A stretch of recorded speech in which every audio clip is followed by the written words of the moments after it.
Good afternoon. Oh, that's very loud. Is that okay? Can you hear me okay? Good. So I'm Rob Hopkins, and you have spent most of your day so far listening to people speaking at you. And so I want to do a little exercise to begin where you need to do something. So I hope that's acceptable to everybody. And the only way this is going to work is if I start by teaching you a very simple piece of transition technology, which is that if you see me put my hand up, you put your hand up as well, and you stop talking. Quick practice. Very good, very good. Okay, so the theme of today is travel to tomorrow.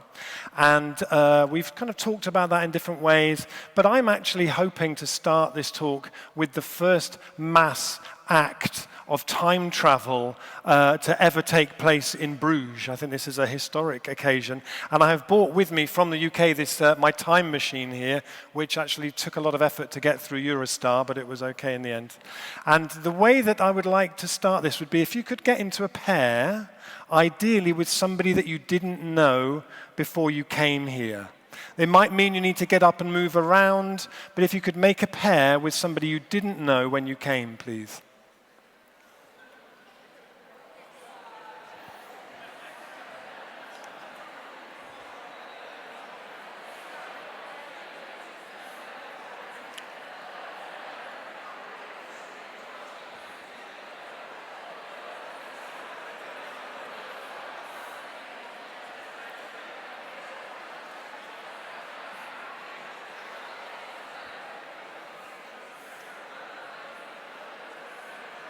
Okay, thank you very much. Okay, so does everybody have somebody? Everybody has somebody? Okay, so I'm going to invite you to take we're going to take a journey forward 11 years into the future. And there's one thing that we need to do for this, which is what a time machine sounds like. Okay, I'm sure you traveled here wondering, what does a time machine sound like? Well, I can tell you, it sounds like this. With all of you doing it at the same time. Very good. Okay, so when we turn on our time machine, that's what it sounds like. So what I'm going to invite us to do is, in a moment, we're going to close our eyes and turn so we're slightly facing the person who's our partner. Okay. So get comfortable. Okay, thank you. Okay, so I'd like to invite you to close your eyes, please. And in a moment, when we turn on our time machine, we are going to travel forward 11 years in the future. And those 11 years have been the time of the most extraordinary historic transition. Starting in 2019 with the Extinction Rebellion and the school strikes, saw a cascade of positivity around change. Local governments changed to elect people who really wanted to make change happen. Business came in, resources came in. It's a time that people in the future look back on as one of the most extraordinary transitions in history. And what we're going to do when we turn this machine on is we are going to travel forward through those 11 years, and then when we arrive there, you're just going to spend a minute just sitting with your imaginations in a multi-sensory way, just feeling, what does it feel like? What does it sound like? What can I hear? What can I taste? So you're using your imagination in its multi-sensory way. So when we turn on the machine, you're traveling forward through time. You can imagine the wind blowing on your face as you travel forward.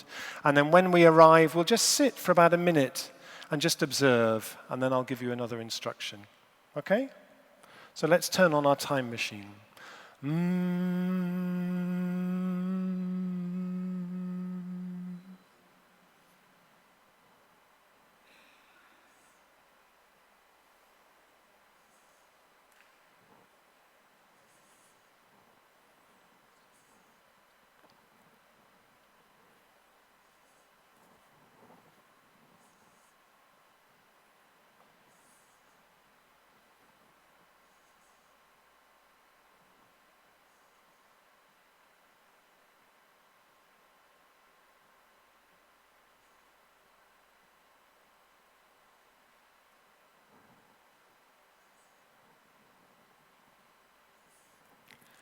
So keeping your eyes closed, when you feel ready, if you want to just share anything with your partner about what you see or what you hear, what does it sound like? Any reflections or observations that you might like to share with your partner?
Okay, thank you. Thank you. I wonder, was there anybody who had anything they might like to share about how that was as an experience or as an adventure? Anything that you felt or that you saw or how you found that as an experiment?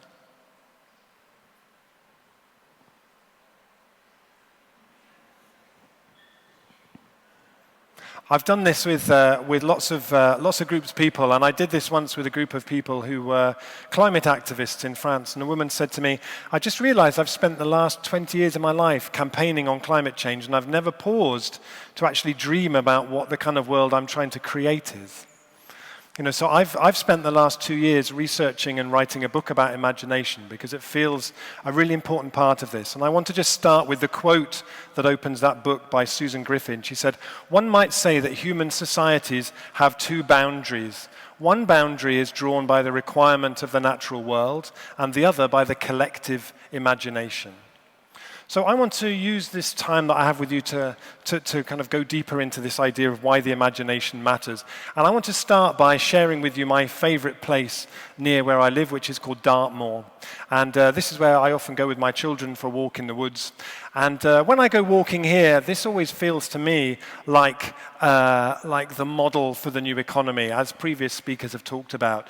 This is a place which sustains itself, doesn't need any input, cycles materials in the most extraordinary way. The rain, when it arrives, how the woodland then holds it and processes that is really, really complex, from how it holds the moisture in the moss to how it slows the water down in the streams. You could think of it as like an enormous sponge. And even the dead wood works in that way. And for me, when we start looking at the economies, certainly when we do transition town work, we're trying to look at the economy of the place where we live to say, how can we model it on this? So the resources, in particular money and other resources, circulate locally as much as they possibly can before they leave. So this is the only graph I will show you the whole day, I promise. But this is just to make the point, really, that actually we're up at the top here, and we need to get down. And we've left it longer and longer, so it's a steeper and steeper task. But it's not an impossible task. And for me, the main thing that will make the difference in terms of us being able to do that is that we are able to tell the stories about the lower part of this that create a really deep longing for that. How do we tell the stories about what that world could be, the world that you just shared with each other? How do we bring that alive in our storytelling so that that's what we need to do? We create that intensity of longing. which is what we've tried to do in Transition and which is what this new project I've been doing talks about. And I'm really fascinated with the whole explosion of Extinction Rebellion in the UK. My wife has been very actively involved in it and been arrested once or twice as part of it. And it's so interesting to see the different sectors. In the UK now we have culture declares, all the theatres and arts sector declaring a climate emergency. We have music declares, the music industry and artists saying this is a climate emergency. We have the architects having an architecture declares. I'm really fascinated what a tourism declares would look like. What would tourism look like if it declared a climate emergency and said, this is now a climate emergency and we need to act accordingly? And so from my perspective in Transition, we always need to approach that in a way that is about telling the stories about where we could go from here, not just saying, oh, it's going to be terrible. You know, like the buzz that filled up with the room when you were doing that exercise, for me is what the future, the next 11 years need to feel like. Not like a long walk home in the rain on a Thursday. It needs to feel like energized and full of imagination. This is an artist called James Mackay, who's based in Leeds, who draws the future. A future that's about 15 years away. If we mobilized all of our energy and passion and resources, what could we still create? And he goes out into Leeds and he draws places that already exist, and he says, what could they be like? And this is his vision of a city which is a city full of biodiversity, where we invite in the biodiversity and we create the optimal conditions for the biodiversity to run wild. This is his vision for... Oh, I'm pressing the wrong button. This is his vision for if our cities became full of food being grown. Once we get the cars out of our city, we will have so much space that we need to figure out imaginative, creative things to do with. We could have cities where our children walk to school every morning through food being grown, food growing up the walls, our children being much more in touch with the seasons and where their food comes from. That is entirely possible that we could create that. And I was inspired to start this process of looking into imagination because I kept reading people that I really admire, like Naomi Klein and people, saying climate change is a failure of imagination. David Wallace Wells just wrote a book where he said, in relation to climate change, we suffer from an incredible failure of imagination. And then I read some research by an American researcher who looked at something called the Torrance test for creative thinking, which is the biggest, the best sort of creativity test that is done. She had a big set of this research going back to the 1960s. And her conclusion was that imagination and IQ rose together until the mid-1990s, and then they separated. IQ kept rising, and imagination went into what she called a steady and persistent decline. And when she published this research, it was on the front page of Newsweek. In America, there was a lot of soul searching about what does this mean? And people said, what does this mean for economic growth? What does this mean for Hollywood? But I never heard anyone in the kind of climate change, social justice world say, well, what does this mean for us? Because fundamentally, if we're seeing a contraction of imagination at this time when we need to be at our most imaginative, that's a really serious problem. This is a part of our brain called the hippocampus. This is a bit of research that really surprised me, was that the hippocampus is the part of the brain that is most involved in our imagination and in our memory. The thing about the hippocampus is that when we are experiencing stress, anxiety, trauma, the hippocampus shrinks. So people who have PTSD, they can have a hippocampus up to 20% smaller. When that happens, we lose the ability to look at the future in positive, hopeful, optimistic ways. And at the moment, we live in a time which many sociologists call an epidemic, the age of anxiety. And so we're creating these kind of perfect conditions at the very time when we need to be really thinking our way through all these problems, where actually that imaginative capacity is shrinking. And that's really difficult. And so she identifies a few reasons why that might be. She says we've seen a decline in that kind of free, unstructured play of children just being out, having their own world of songs and games and activities and places that only they know about. Children now often start compiling their CV from the age of 4, doing classes and exercise. They don't just get to be children so much and just to play. She says, we're seeing a decline in our attention span, and actually when you are losing that ability to really sustain your attention and your focus on something, it's much, much harder to be imaginative. We're living in a time as well where the biodiversity in the world around us is shrinking. In my lifetime, we've lost 70% of the creatures that we share this planet with. And I think when we know that's going on around us, that again creates another thing that is shrinking our imagination, shrinking our hippocampus. And René Dubos, the microbiologist, used to say, if we lived on the moon, our imagination would be as barren as the moon. And I think if we live in a time where we see that decline happening, it has a similar kind of an effect. Also, we live in a time where we seem to be terrified of boredom and driving boredom out of our society, and we fill it with our phones and fill it with different things. That's the time when we should be daydreaming and looking out of the window and just letting ideas kind of bubble up in that way. So I think we're in a time where our imaginations are under threat. And as Naomi Klein says, there are no non-radical solutions left before us. This is a time when we have to be thinking big and having a revolution of imagination and really throwing everything up in the air and saying everything is possible at this stage. So I had some thoughts, I guess, about some of them comes from transition, some of them come from different places, about how we can bring imagination to this question of what tourism could look like if we had a tourism declares emergency kind of a conversation. So one of the places I see a lot of really interesting development going on is at festivals.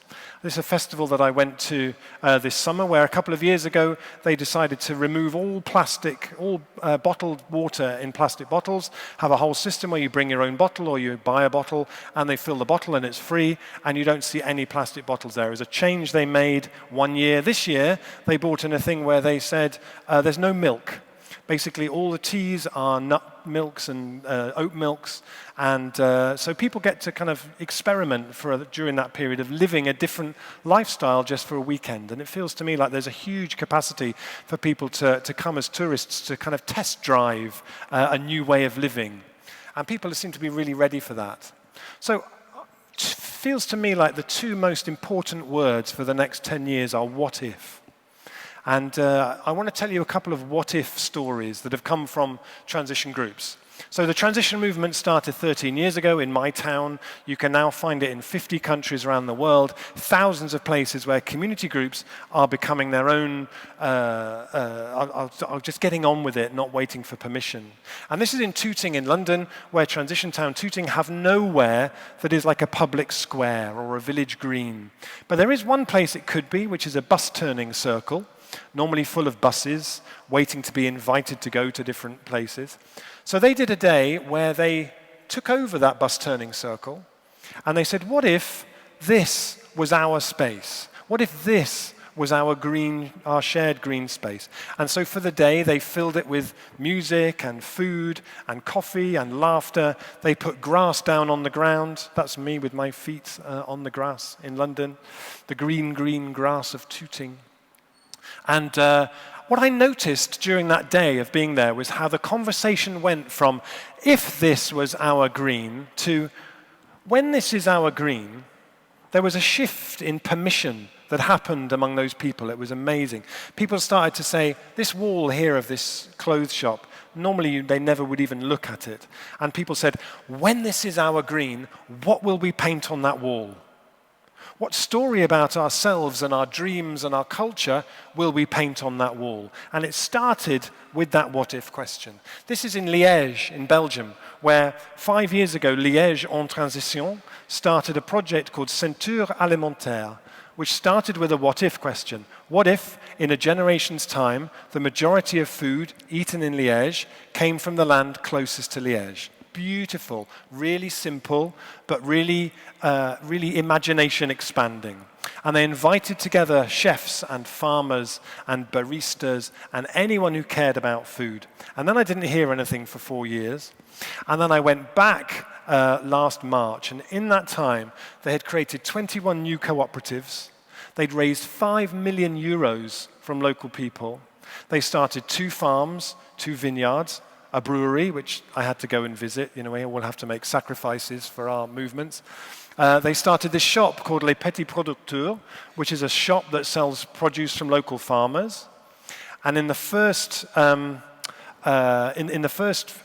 6 months, it was doing so well. They opened a second one. They now have a third. The man at the top, this man is called Pascal Hennen, who manages the shop. And I said to him, what's the potential of this? He said, I think by the time we have 12 of these shops, the supermarkets will start to fragilize. Beautiful word, fragiliser in French. The supermarkets will start to fragilize. Not we need to demonstrate and we need to be, we just build something better and people shift off onto the thing that's better. I met the mayor of Liège. He said, this is now the story of the city. We see our role as being to get out of the way and to remove all the obstacles to this happening, and all the land that we own around the city we're making available to Ceinture Alimentaire. I wonder how much, if this worked with the tourism sector as well, so part of people's experience was getting involved in these different co-ops, if places were sourcing from this, it could really, really help this to accelerate. This is one of my favorite projects in London, started by a geographer called Daniel Raven Ellison, who took his son to visit all of the national parks in the UK and came back and, being a geographer, made this map of London, just showing the green spaces and the blue spaces. No buildings, no roads, just the green spaces and the blue spaces. And he realized when you do that 49.5% of London is green space and blue space. So he thought if we could add another 0.5%, then the majority of London is green space and blue space, so it could be a national park. So he started a project called London National Park City. 2 months ago, the Mayor of London declared London a national park city, and it's a beautiful what-if question. What if London was a national park? Because it opens up all of those possibilities for other organizations to come in and say, we've got this bit, and there's a beautiful question in there of, which is your square meter? That's 1 square meter for every person in London. So which is your square meter? And one of the things they did with National Park City was they did a social media thing asking for people's what-if questions, and they were beautiful. Things like, what if you couldn't hear the cars in London because the birds were so loud? What if there were more trees than people in London? What if the rivers were so clean that people could swim to work? See, the power of a really good what-if question opens up so much possibility. This is a place I went to in France called Montsartou, where the French government said all schools should serve 20% organic food. And the people in Montsartou said, well, if 20% is better than 0%, why don't we just go for 100%? So in the schools now, all the food is 100% organic, and 70% of it comes from a market garden which the municipality created on the edge of the city. They bought land, they created this garden, it grows food for all the schools, 70% of the food eaten in the schools. What they found was that it started to change behavior in the families. So now 60% of parents in a school buy a lot more organic local food than they used to before this whole thing started. And for me, as somebody who has spent the last 12, 13 years going around trying to inspire communities with this vision of a more local, more resilient kind of an economy, it was really emotional for me to see this, because this was like, why doesn't everywhere do this? This is a win-win-win-win-win-win-win-win scenario. It's better for public health, mental health, biodiversity, absolutely everything. This is their polytunnels. They have a center where they teach kids to grow food. They don't have like a big impressive training kitchen. They have a little kitchen with a cooker and a fridge and a cupboard, because they said that's what all these kids' kitchens are like, and that's where we teach them to cook. This is in Barcelona, where they have an incredible reimagining of the city by changing the democratic system in Barcelona so that it invites the imagination. They do this system where they close off squares like this. They call them super blocks, and they shut them to traffic, and they line the streets with trees, and they create spaces for children to play, and they bring that invitation for imagination back into the city. And they have neighborhood assemblies who meet and who suggest policy which goes to the city and shapes the local government. So imagination needs support. It needs a local democratic structure that will enable that to happen. In Paris now, there's this explosion of rooftop food growing across Paris. How amazing as a tourist thing. I'm going to, what did you do last week? Oh, I went and worked on a rooftop farm in Paris and helped with a tomato harvest for a few days. And this is spreading out all across Paris on the roofs, and tourism can really help support these things too. Last year, I went to visit a place in France called Grand-Sainte, which is near Dunkirk. Very, very poor, 30% of residents above the poverty line. And they have an amazing mayor there called Damien Carême. And he said, if we're going to do sustainability, we have to do it in a way that benefits the poorest people in this community. They installed energy-efficient street lighting, which saved them €500,000 every year. That €500,000 they used as income support for the lowest income people in that community. This is around the apartment blocks. They turned it all into food gardens. And they're looking at how they can start to have a story about what they're doing there that is a tourist adventure. Come to Grand-Sainte, see the regeneration, the passive house, all the work that they're doing there. This is just a project I love from Germany, where they took over a football stadium and turned it into a forest.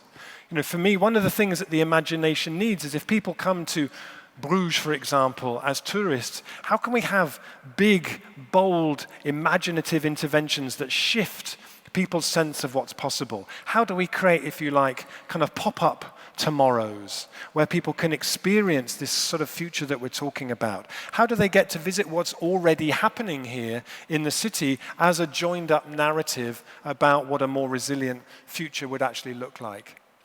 And this runs across different sectors. In Scotland, in the Shetland Isles, they do a thing where the doctors, if people come feeling depressed or anxious, they prescribe them things to do in nature. So this is beautiful. So one of their activities for May is bury your face in the grass. I never went to a doctor who prescribed I should go and bury my face in the grass.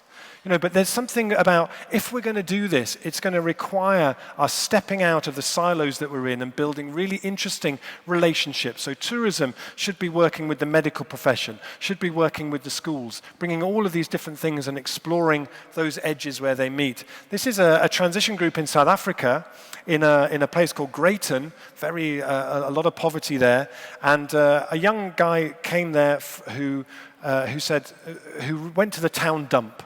And he said, I realized that I spent all of my teenage years going to festivals where we would go to a beautiful, pristine site and spend 4 days covering it in rubbish. So instead, we designed a festival where we go to a place covered in rubbish and we spend 4 days cleaning it up.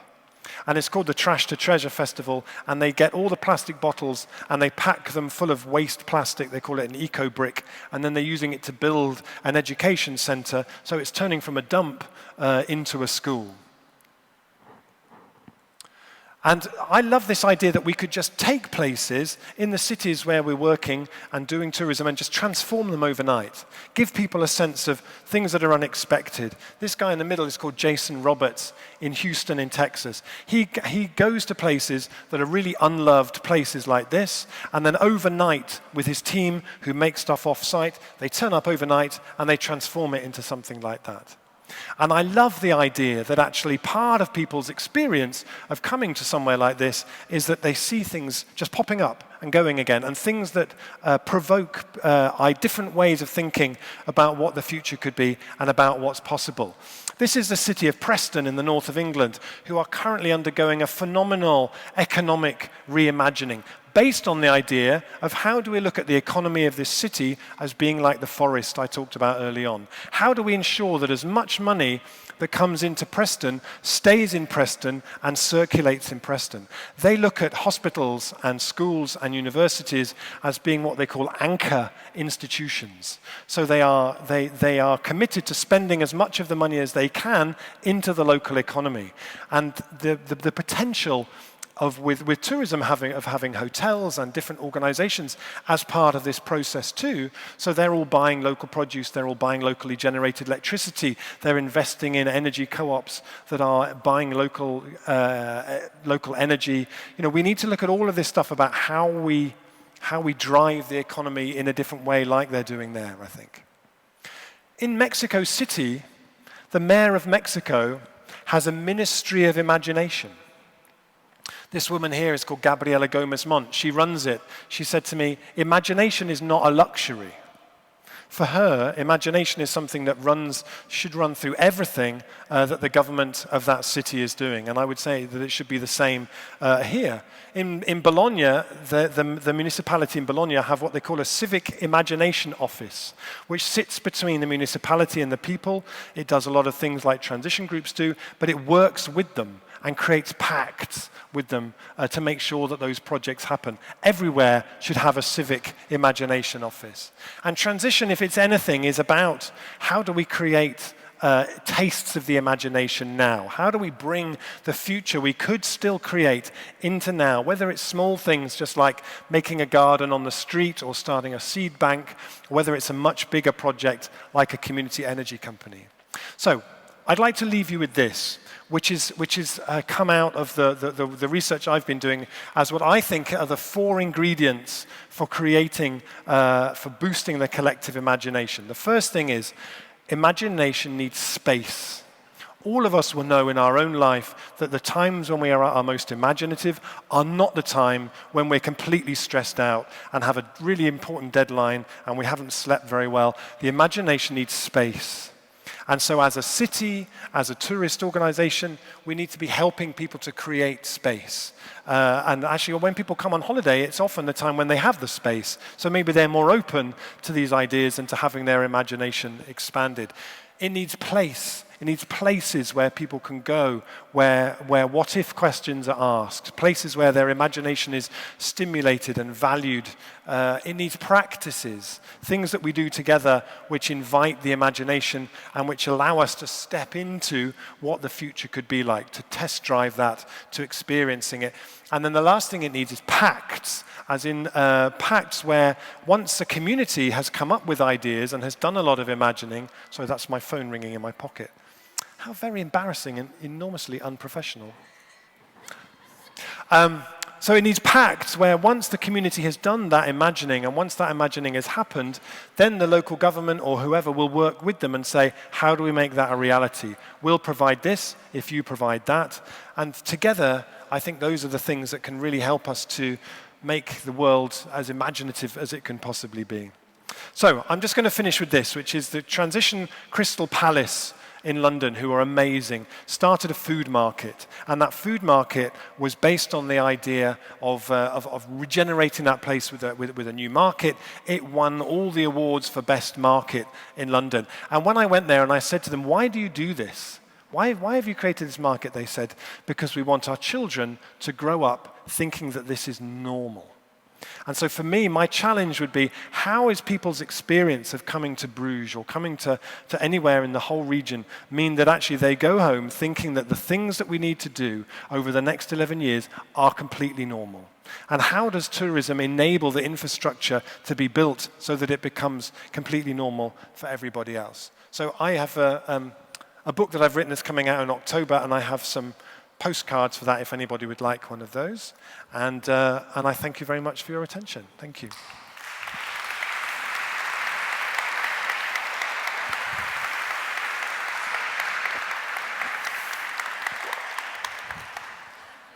Thank you very much, Rob Hopkins, for a very inspirational keynote. Ladies and gentlemen, I think we have some more time for a few questions, so feel free to ask Rob. Yeah. Can we have the microphone? There is already somebody running over here. Okay. I'm just wondering, with Transition Town Totnes, there must have been a massive increase in visits to Totnes because it was the famous transition town where the whole story started. Has anybody actually done any research on that, how the tourism industry in Totnes has benefited from this story? I don't think there has. So I come from a town in Devon in the southwest of England of about 8,500 people called Totnes, which was where transition started. And we started to notice after about 2 years that lots of people were coming because of the story of transition that had come from this place. And one Friday, a group of 30 people from South Korea, turned up on a Friday at about 3:30 and said, could we have a tour, please? And I said, well, did you not think to ring or email before you came? There's nobody can give you a tour. I'm going home. I've got to collect my children from school. And so we started to think, actually, we needed something in place that would support this. So there was a young guy called Hal who started a thing called Transition Tours, where every other Friday afternoon there would be a tour and people could come and he would take them around and tell them the whole story, because if you just arrive, it's just a normal town. You need someone to explain the whole thing to you. So that runs as a social enterprise, and then he often organizes week-long tours for people who want to come and have a much deeper kind of an immersion. And then some of the money from that then goes back into the transition movement. We noticed at different times, so when the film Demain, the French film Demain, Tomorrow, came out, which had Transition Town Totnes in it. I went one day, I met the woman who runs our local tourist information office, and she said, Rob, why are there so many French people in Totnes? There's all these French people coming. So I had to kind of explain. I don't know that anyone's ever quite measured it, but there's lots of people who come, yeah. But we started to see that as an opportunity to create something that could resource the work that we were doing. Okay. Some more questions, ladies and gentlemen? Yes, the lady over there. What's your dream for the future? What's my dream for the future? I think my dream for the future is that, tomorrow you're going to hear from Andrew Sims, who does amazing work about actually times in history when things changed really, really quickly. And my dream for the future, as I said at the beginning, is that we start to see a real cascade of stuff, and that we see that we live in the next 10, 11 years felt like a time when anything felt possible, and that nothing was fixed, and that nothing was cast in cement, that organizations gave people permission to be imaginative, that actually communities, we've done, the work that we've done in my town for the last 13 years has been amazing, and there's so many projects have happened, but that's been done during a time when we've had no support from government, when we've been out on our own, we've been pioneering, we've had virtually no financial input from outside. If those networks were actually resourced, and we started to see different stories on the television, so every time you turned on the news, you weren't just hearing more and more depressing, you were hearing stories of people like yourselves, where you live, who were doing stuff, you saw that. I'm a huge believer that things can change really, really quickly. So my sense of, when I close my eyes and I do that, I dream of a place where where we have streets with very few cars, where the buses are free, the public transport is free. In Grand Sainte, that was one of the things they did in France. They made all the buses free. We have streets that are full of food being grown and children playing safely. And we work shorter. We work maybe a 3-day week, a 4-day week. There's an exercise that I do when I'm in England sometimes, when I've written the speech of the Chancellor in 2030, announcing that we have now reached zero carbon, and all the different things that have kind of come from that. And I think everything that we can do to bring that alive for people. And if people are interested, there's a blog that I do called robhopkins.net, and I just made a little film. It's only 2 minutes, but it's me walking through the future that I'm talking about here. So you might like to have a look at that. It's the latest post on there. It's quite fun. It's all photos I've taken around the world in different places of really interesting projects, but it's done so that I'm kind of walking through the street and standing in the building and actually taking people on a tour through that. So it helps to bring it alive, I think. Okay. One more question. We still have the time, like 45 seconds. No, I have one question for you then, Rob. What would your ideal vacation look like? I think I just had it, actually. So my ideal vacation is, so I gave up flying in 2006. So as a family, we never fly. So we just go to places we can reach by train. Or by boat, no? Or by boat. I get very seasick. Okay, well, no. So by train, yeah. And we just went to a town in Cornwall, just about an hour away from where I live. rented a house, swam in the sea. I got to spend time with my kids, who are older, but we don't see each other very often. So we had time and made food together and went out dancing together and had a really good time. Okay. Yeah. Doesn't involve an airplane. No. Okay. Thank you so much, Thank you. Rob Hopkins. Thank you very much. Thank you.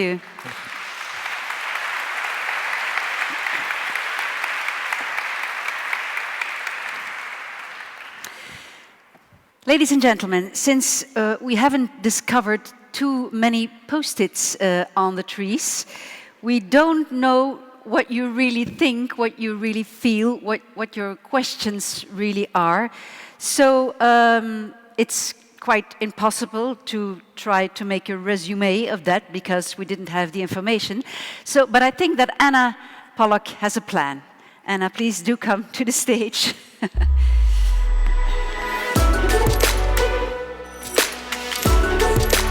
So what is it you propose? Well, good afternoon. It's been a fantastic day. I've certainly enjoyed it. I've had a chance to hear some of the people I've learned from over the years, meet them in person and hear them in action, and I'm certainly not at all disappointed. What I'd like to do is just spend about 5 minutes just sort of summarizing where I think we've come on this journey today. And then ask you to do a little sharing with each other so that we can hear from you. This event ideally would be a fully participatory event, but it's a first time, and so we wanted to impart lots of information. But going forward, it's vital that we start to realize that the intelligence that we need, the imaginative capacity we need, is sitting right here in this room. All right, we just have to tap this fantastic resource. So how did it go today? It's been quite a roller coaster ride in a way. We started off, in a sense, we thought we really do need to face the situation that we're in. And I think Daniel did a very good job of that without overwhelming us. But for some of you, some of the information, because it's not on the 9 o'clock news on a regular basis, it may actually have been quite scary. The situation that we're in is actually quite grave, and we often tend to assume that it's going to be all about loss. Everyone keeps asking, if we move to flourishing, what about the economic considerations? Does that mean we're not going to have any financial resources? And when it's about loss, we really don't want to feel, because what do we feel? What's the immediate feeling that comes up when you hear about some of these big, big issues? It's a normal feeling. Be honest, we feel a little helpless. Is that true? Okay, now let's find out how honest you are. Hands up if you sometimes, on some days, or even this morning, just felt a little helpless. You are a lovely, honest bunch. I feel that's a good basis for trust. Because if you hadn't, I would have wondered about your sanity. Now, this state of mind actually also reflects the way, in a sense, we've been trained, we've been conditioned to think. It's the effect, in part, of the machine story that Michelle spoke about. Because let's face it, machines break. And when they break, they can't do anything about it. It just lies there in pieces. It has to be taken apart and put back together again by some other living being. They can't fix themselves. But then we heard from Michelle in an amazingly clear, I thought, presentation that there is another way of looking at the world as not a machine, but as actually a living system. Now let me just do another quick check. This is taking the pulse of the audience. How many of you feel alive right now? How many of you are alive right now? Are alive right now? Well, Daniel, you'll take you to the morgue. He's not raised his hand. But surely all of you are feeling alive right now. And if we are alive, then we have that magical spark that Michelle spoke about. we can actually self-organize. And if you look at the history of nature's evolution, it's a consistent story of major crisis and then suddenly a change in response to that crisis. Once upon a time, many billions of years ago, there was a huge pollution crisis on this planet. There was a gas that the living beings couldn't handle. Do you know what it was? It was oxygen. And so the bacteria, the microbes, who actually, frankly, are in charge of everything, there are far more of the microbes than there are of us. And even if we screw things up really badly, I'm pretty sure the microbes will still be around and they'll eventually evolve maybe something better. But the point is, there was a period when we had this enormous pollution and the microbes adapted. Now, if microbes adapted, I believe then that we can do that. But we do need to spend a little bit more time learning the biology, learning from the birds and the bees, and that's not just about sex, but it's learning how nature works. And Michelle shared a really potent framework that would enable us to see ourselves, our companies, and our communities as living beings rooted in a place. Most importantly, not alone. There is no reason to feel alone. In fact, all of nature is utterly interconnected. Underneath our feet are millions of miles of these networks that we've only just begun to appreciate. It's these networks that enable the trees in a forest to draw nutrients from each other. So what are these nutrients in our world? Well, I think Rob has just covered that. It's passion. It's our imagination. It's our desire to contribute, our capacity to care. And Rob really ended the sort of trio today of our international speakers by pointing out that imagination has to be the biggest resource that we have available to do something to change our situation and not feel helpless. The beauty of it is it's a resource that is absolutely free. To me, imagination is that spark of life. It's very similar to another word, inspiration. And inspiration literally means to breathe life back into a situation. So, we all need now to breathe life into one another. So what we'd like to do is ask you to turn to your neighbor, or if you're in a group, if you wish, for about 10 minutes, answer 2 questions. What brought you here today?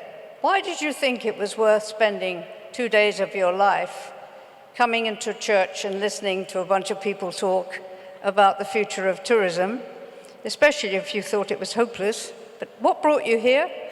And how has what you've experienced today affected your answer to that question? What have you gained from today so far?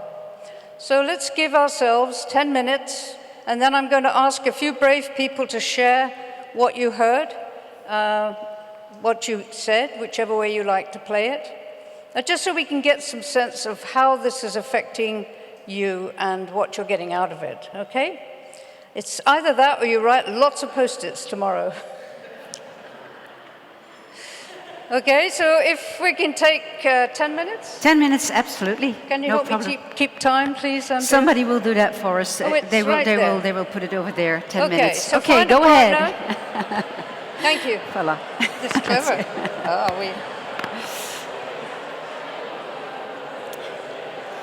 How about you?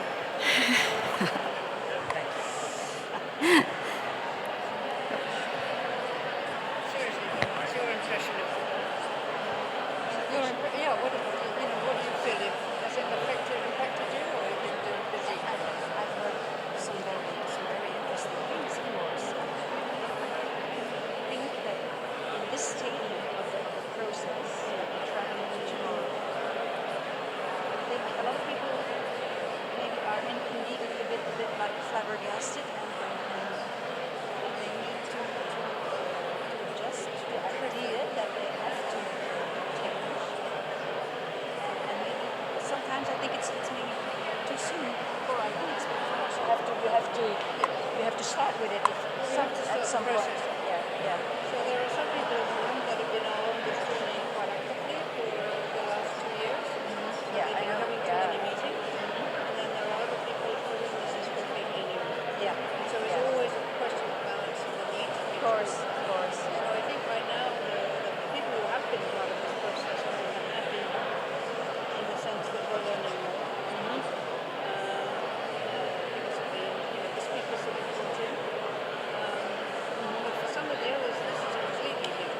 absolutely. And even the interactive part, which is very familiar to many people here.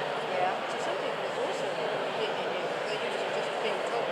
Yeah, of course, yeah. And I think we heard from Rob that unless we can start to develop that capacity to imagine a better future, it's not going to happen. So I was picking up that some people after Rob's talk were a little pessimistic, saying climate change is happening, it's all over. To which my response is, well, go and have a beer or two or three. But that's a self-fulfilling prophecy. So hopefully today we're getting them talking a little bit. And it will be evolving to another mindset too. Well, this is exactly the whole plan. Yeah, It yeah. really is all about a mindset shift. And Yeah. mindset shifts, when they happen, when you suddenly have that wow moment and you see it suddenly, it actually happens really fast. Yeah, What people don't appreciate is it takes a lot of things you're unaware of to bring you to that point. Okay, so what we're doing is we're, again to use another organic metaphor, we're softening the ground. So some people are getting it very quickly, like the whole notion of being a living system and what they can learn from nature. This is moving very, very fast right now outside of tourism, even in finance, even in capital. The capital people are beginning to see that it's about growing, cultivating. It's about time, of course. Yeah. Always when there is an economic issue involved, then it's. I can imagine that it must be difficult for people to realize, to really understand what has to happen and what's happening. Especially when it's also Especially since, frankly, the current system benefits from the current system, the people in the current system, and we're not getting this information. I mean, the stories that Rob told, if they were on the evening news every night, that would kill that picture. Because you'd be seeing people changing all around you. And this is happening all around you. But you know that old expression, if you have eyes to see, you'll see it. So it's about, what that means is that you've shifted your lenses, you will see it. So because I'm in this space, I see a lot of reason to be positive. If you're not in this space and you're suddenly hit like that with a bad news, it's like, anyway, we're 2 minutes left to go. Oh, that's a great system. yes, it's system. So you ask a few people. Yeah, I would hope, yep. And if you want to help me a little bit, in case you'll get registered. I'll go down because I have a little bit stupid Sorry, I'm sorry. I'm so sorry. I should have gone a bit down. Well, they seemed for me to speak 5 minutes or something. I didn't have a time. No, it's fine. It's fine. Absolutely. Because yeah. Vandaag afsluiten en hier terug. Heel graag dat plaatje. Dat zit achteraan in het boek. In het Ik heb het ook altijd Het noemt lezersvak. En daar zijn die vraagjes die moeten graag invullen. Die kunnen in het valiesje.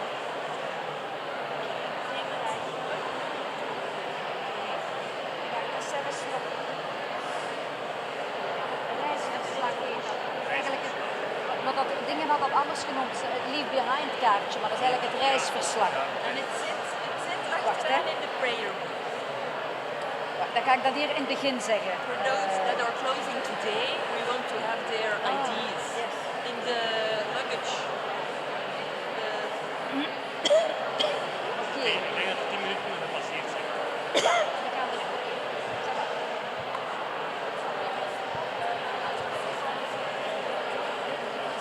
Dit is al heel goed. Ik goed zo.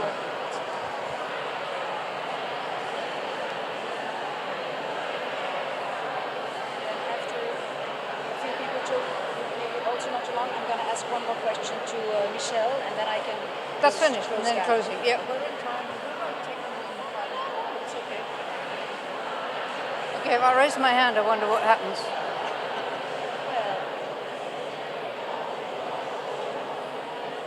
Okay. Ladies and gentlemen. Anna? Thank you. Well, there was lots of animated conversation. I hope you're not shy, and some of you will volunteer to share either what you heard or what you said. If you're going to talk about what you heard, you might want to check with your partner first. Yes, thank you. It's Kathleen. Oh, you're handling the microphones. Yeah, okay, we have a candidate have one over here. there.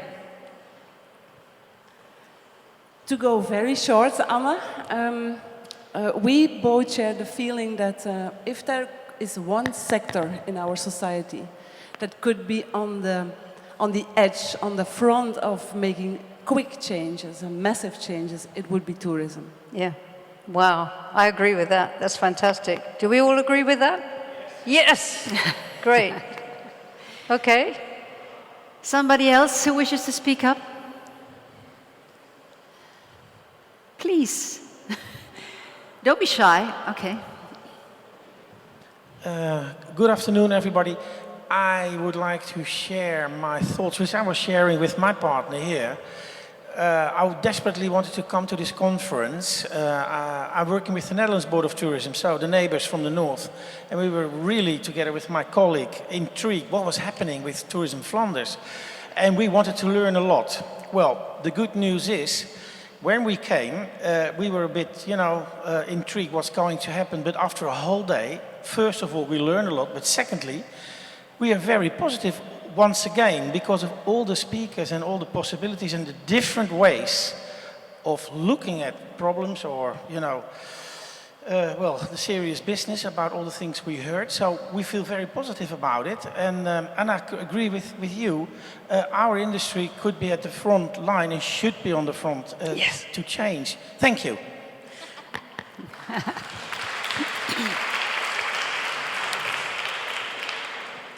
Well, we could actually fall back to some competition here with the Netherlands deciding to go home and do all this. So don't let them get away ahead of us, okay, Flanders?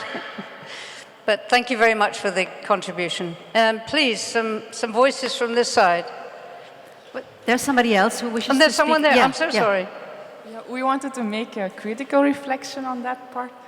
Maybe we should think outside of sectors and think of an integral approach. And the question that we wanted to pose was, what do we want to do together for the well-being of our society? And we believe if we ask that question, then tourism will become the way that we want it to be also. Now that's a beautiful comment.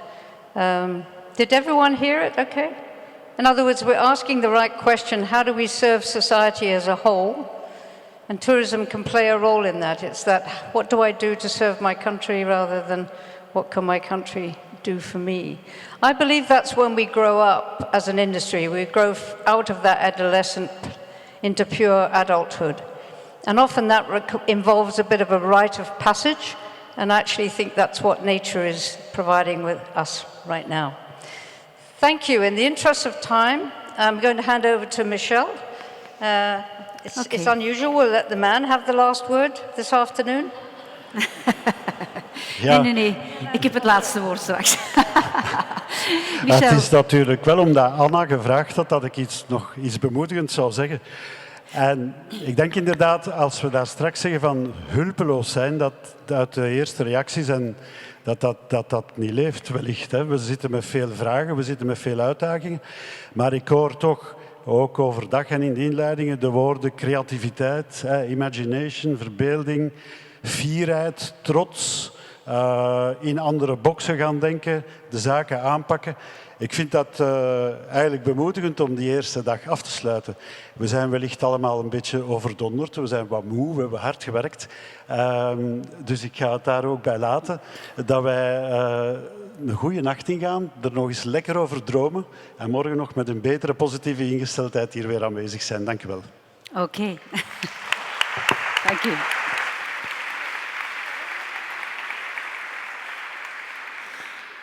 Thank you, Anna. Thank you, Michelle. And I will see you on stage again tomorrow morning here. Oké.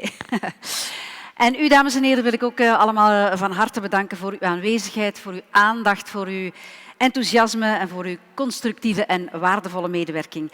Ik heb nog een paar mededelingen alweer van praktische aard voor vanavond en morgen vroeg. De mensen die maar 1 dag kunnen blijven vandaag en die dus zo meteen gaan vertrekken, zouden wij willen vragen om het reisverslag dat u vindt in het boekje, om dat zeker in te vullen, want daar hebben wij wel degelijk iets aan. Oké, dan Straks wordt u vanaf 6:30 verwacht aan het Belfort, want om 6:15 stipt begint de ontvangst van de stad Brugge, meer bepaald door burgemeester Dirk de Vouw en schepen van Toerisme, die u daar straks al aan het woord heeft gehoord, Philippe Piriens. Wij kunnen u aanbevelen om comfortabele schoenen aan te trekken en iets warms eventueel, omdat u daarna gaat wandelen door de stad voor een reeks proeverijen en ontmoetingen achter Brugse deuren en omdat het natuurlijk ook kan afkoelen als de zon ondergaat. Daarna, rond 9:30, speelt Wannes Kapelle hier in de kerk een uniek concert, niet te missen. En dan is er ook nog tijd om gezellig na te praten bij een drankje in de Sint-Godelieve Abdij. Dus u heeft vanavond volop de kans om elkaar beter te leren kennen, om ideeën uit te wisselen en om uw verbeelding, waarover Rob Hopkins het had, om die volop aan het werk te zetten. Dat kan alleen de komende dag morgen maar ten goede komen. Vergeet zeker ook niet uw deelnemersbadge vanavond aan te doen voor de toegang. De sportievelingen onder u, degenen die hun loopschoenen hebben meegebracht, die worden morgen vroeg om 7:30 alweer opgewacht aan het Belfort. Bent u niet zo'n ochtendmens of gewoonweg niet zo heel sportief, dan volstaat het om hier op te dagen in de Kapucijnenkerk voor de start van de tweede dag van de summit tussen 9 en 9:30. We starten stipt om 9:30. Ik wens u een heel gezellige avond en heel graag tot morgen. Bye bye.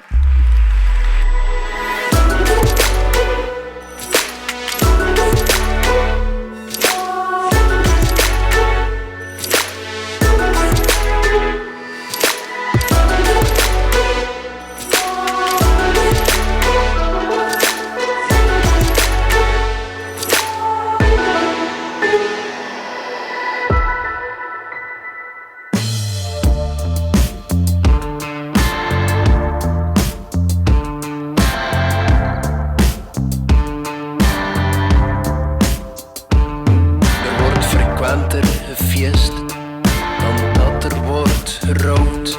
Er wordt nog altijd min gesket, dan dat er wordt getrouwd. Het is nog al niet na de wippen, het is nog al niet na de wippen, het is nog al niet na de wippen. Doe maar voort.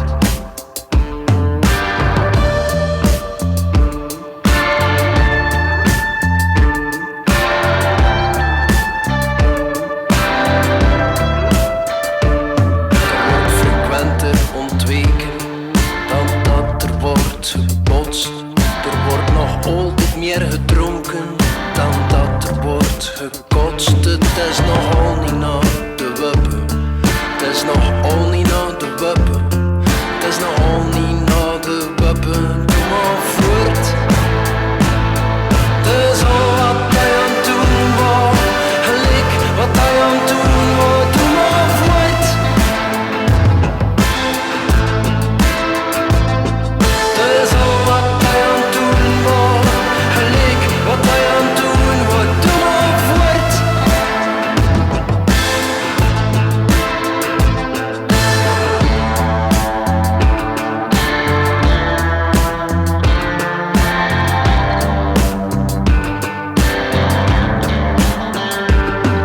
Een derde warmdep, maar de wereld verkelt. Nou daar tennen aan de zee, dat hem toch altijd gewerkt.